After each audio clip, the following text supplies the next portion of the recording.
Noite histórica no Oba. Uma goleada, um verdadeiro atropelo. Um jogo que representa o que significa uma equipe de topo de tabela enfrentando o lanterna da competição. Mas esse jogo fala muito mais, até mesmo fora de campo. Então é importante que a gente analise com cautela a goleada, o atropelo, o amasso que o Vila Nova fez na Ponte Preta de 6-0. Vamos começar pelo ponto mais simples, tá?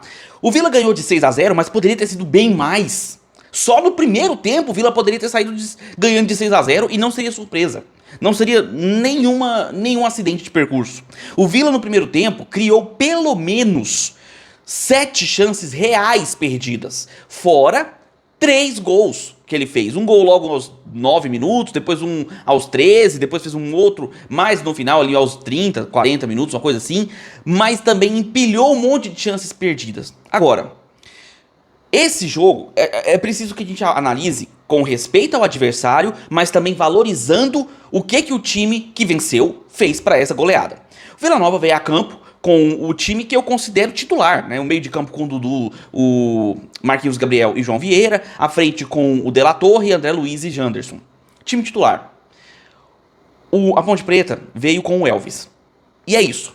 Porque os outros jogadores que a Ponte Preta tem, apesar de terem uns ou os outros jogadores que tenham certa qualidade, a Ponte Preta ela se desmanchou nesse ano por conta de todos os problemas extracampo. Eu vou tentar falar um pouco pra você, inclusive, torcedor, sobre o que são esses problemas, porque às vezes você pode ficar um pouco perdido. Porque escuta, né? A Ponte Preta tem problemas extracampo, a Ponte Preta tem problemas financeiros. Que problemas são esses? Eu vou falar um pouquinho mais à frente no vídeo pra você entender. Mas eu quero passar primeiro pelo jogo, porque eu vou tirar logo o jogo do meio do caminho. Porque a análise tática do jogo, ela é muito simples. Vila Nova enfrentou uma equipe degradada psicologicamente, degradada tecnicamente, sem nenhuma estrutura. Só que, curiosamente, a Ponte Preta nesse jogo estava dessa forma. Nos últimos jogos que eu vi a Ponte Preta jogar, mesmo perdendo, a Ponte Preta não entregava barato seus resultados. E fazia bastante esforço até mesmo para tentar um resultado, mas pecava por limitações técnicas, inclusive por limitações físicas também. E nesse jogo ela não teve a menor capacidade de competir com o Vila Nova, que foi assim um time avassalador. Pelo lado esquerdo com o Janderson, era uma facilidade absurda de chegar por ali. O primeiro gol nem saiu exatamente pelo lado esquerdo, foi mais pelo meio, né? Numa boa jogada ali, com passe pro Janderson finalizar. Mas, cara, era um buraco de um time semi-amador, que parecia, a Ponte Preta. Pra piorar a situação, a Ponte ainda perdeu o Elvis no começo do jogo ali, no começo do primeiro tempo ainda, por uma lesão no joelho. Elvis esse que, cara, é uma história, uma questão à parte, tá? Vou falar também um pouco mais ao final do vídeo. E aí, o Vila seguiu pressionando, fez 1-0, fez o 2-0 logo depois, uma boa jogada ali, com a finalização do André Luiz, que não comemorou, respeitou, né, porque já foi ex-jogador da Ponte. Mais à frente, o Vila perdeu 1, 2, 3, 4, 5 chances, a Ponte Preta não tinha forças, principalmente com a saída do Elvis, não tinha forças para competir. E aí o Vila chegou ao terceiro gol e mais uma boa jogada, inclusive boa jogada do De La Torre, que fazia um bom jogo mesmo, sem fazer gol. Ele deu várias assistências, participou e mais uma, né, deu uma assistência pro gol, se não me engano, do Marquinhos Gabriel, posso estar enganado, mas acho que foi do Marquinhos Gabriel. E aí, cara, o De La Torre sentiu ali a coxa, acabou saindo. E no segundo tempo, a Ponte teve uma chance perigosíssima logo de saída, uma chance muito perigosa mesmo, poderia ter feito um gol ali naquela chance. E aí o Vila seguiu na mesma pegada, perdeu um gol no começo do segundo tempo, depois acabou fazendo o gol com o Dudu, um chute de fora da área que pegou no zagueiro e acabou vencendo o goleiro, que estava muito bem inclusive no jogo, goleiro, eu não lembro o nome do goleiro da Ponte, mas que mesmo tomando 4 gols, já tinha salvado pelo menos umas 3 chances reais, né, do Vila. E aí foi mais um gol depois do William Formiga, né, um gol do William Formiga, acho que o gol do William Formiga inclusive foi o último. E tivemos também um golaço do Galdino, né, que driblou ali os jogadores em um passe que veio da direita e fez o gol. Então foram 6-0, que poderia ter sido 7, 8, 9, com facilidade. O Vila aproveitou o fato de estar enfrentando uma equipe muito fragilizada em todos os sentidos, e usou o seu repertório, sua capacidade ofensiva, seu repertório de bons passes, de boas jogadas, a fragilidade defensiva do adversário, os bons espaços, e também a sua própria vontade de mostrar uma boa apresentação diante da sua torcida que lotou o Oba. E fez um resultado maravilhoso para a torcida do Vila. Um resultado que passa uma grande confiança para que a torcida possa se sentir segura depois de vencer um clássico fora de casa e depois de uma grande goleada.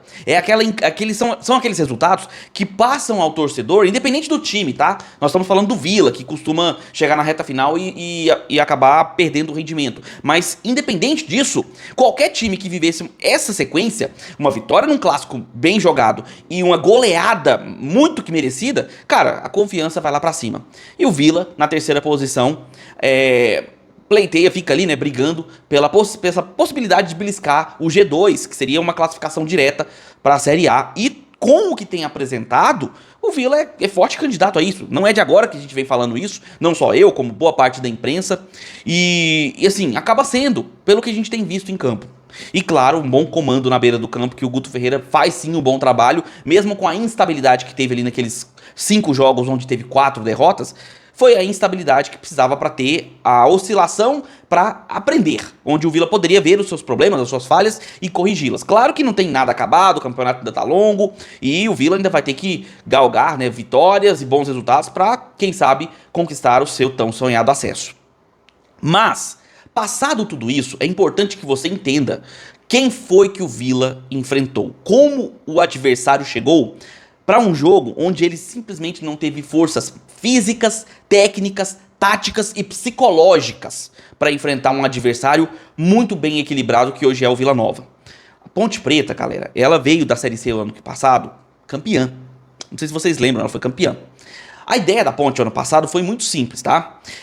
Eles gastaram muito mais do que eles tinham de arrecadação. Foi em torno de uns 50 milhões para uma arrecadação de 23. Era um gasto surreal para uma Série C. E com esse gasto, todo esse investimento, conseguiram um título. Mas, somadas a todas as dívidas que a Ponte Preta tem ao longo dos anos e tudo que foi acontecendo desde 2023, aliás, 2013, onde a Ponte jogou uma final de Sul-Americana, se não me engano foi em 2013, posso estar enganado, tá? E aí foi engalgando sua vida na Série A, caindo em 2017, posso também estar enganado, as datas, eu posso me enganar com as datas, se tiver errado vocês podem me corrigir nos comentários, mas a Ponte foi aumentando a sua dívida financeira ao ponto de se tornar insustentável. Em 2026, a Ponte, ela gasta em torno de 4 milhões e meio para uma arrecadação mensal de 1 milhão e 300, mais ou menos. Ela arrecada 1 e 300 e gasta 4 e 300 por mês. Resultado, existem supostamente, tá? Existem umas situações onde, por exemplo, tem jogadores que não recebem salários há 6 meses. Tem funcionários na Ponte que não recebe há 1 ano. A situação é tão degradante que a Ponte tem 300 e tantos milhões de dívidas, sem contar o IPTU, que também são milhões de reais que a Ponte deve. Em suma, a Ponte está afundada de tal forma em dívidas que, cara, me surpreende muito que ela não fechou as portas. E nesse dia do jogo que aconteceu no Oba, os jogadores da Ponte, em conjunto, fizeram uma carta falando que se as coisas não mudarem até dia 25 desse mês, o futebol na Ponte vai parar. Eles vão parar com o futebol. E, cara, é lamentável, é dramática a situação da Ponte, mas não é do ponto de vista esportivo, é do ponto de vista existencial. A Ponte não é lanterna à toa. A Ponte não sucumbe às situações dos campeonatos que joga à toa. A Ponte foi rebaixada para a Série B do Paulistão. E não é à toa. Porque é uma administração horrorosa que foi feita lá. Foram feitos desmandos e destrabalhos horrorosos. Se a gente reclama às vezes de algumas questões financeiras aqui no futebol goiano, às vezes situações que envolvem o Vila, ou o Goiás, ou o Atlético, até a situação mais dramática do Anápolis, que também está passando uma situação financeira bem complicada, nada se compara ao tsunami que é a dívida financeira, a situação administrativa e financeira da Ponte. Pensa o seguinte, a Ponte não só está jogando com a honra de seus jogadores, os jogadores estão se entregando ali, muitos deles sem receber, como estão sendo humilhados em jogos como esses. Olha a situação que acaba um jogo como esse. O cara sem receber os salários dele, que ele tem direito, independente de quanto seja, independente de ser um salário bem alto para os padrões do nosso país, né? Mas ele tem o direito de receber. E ele pode estar até 6 meses, supostamente, estaria 6 meses sem receber. Ele enfrenta os adversários muito mais equilibrados, muito mais bem tratados, muito conscientes, né, dos seus objetivos, com os seus salários em dia, e ele é obrigado a viver em uma situação profissional muito aquém, porque existem, supostamente também, vou dizer assim, né, para não ficar muito especificado, afinal eu não tenho os dados precisos, mas supostamente existem problemas com a alimentação, com fisiologia dos jogadores, de questões de treinamento, questões básicas do futebol que não estão sendo tratadas corretamente na Ponte Preta. Então são jogadores com condicionamento físico errado, com alimentação errada, sabe? Supostamente, já vou falar, porque isso são informações passadas por meios de comunicação e terceiros. Então, são informações que a gente vê traduzido em campo. Hoje, por exemplo, o Vila Nova, todas as bolas divididas, parecia que o Vila tinha jogadores saudáveis e os jogadores da Ponte pareciam doentes. Basicamente era o que parecia.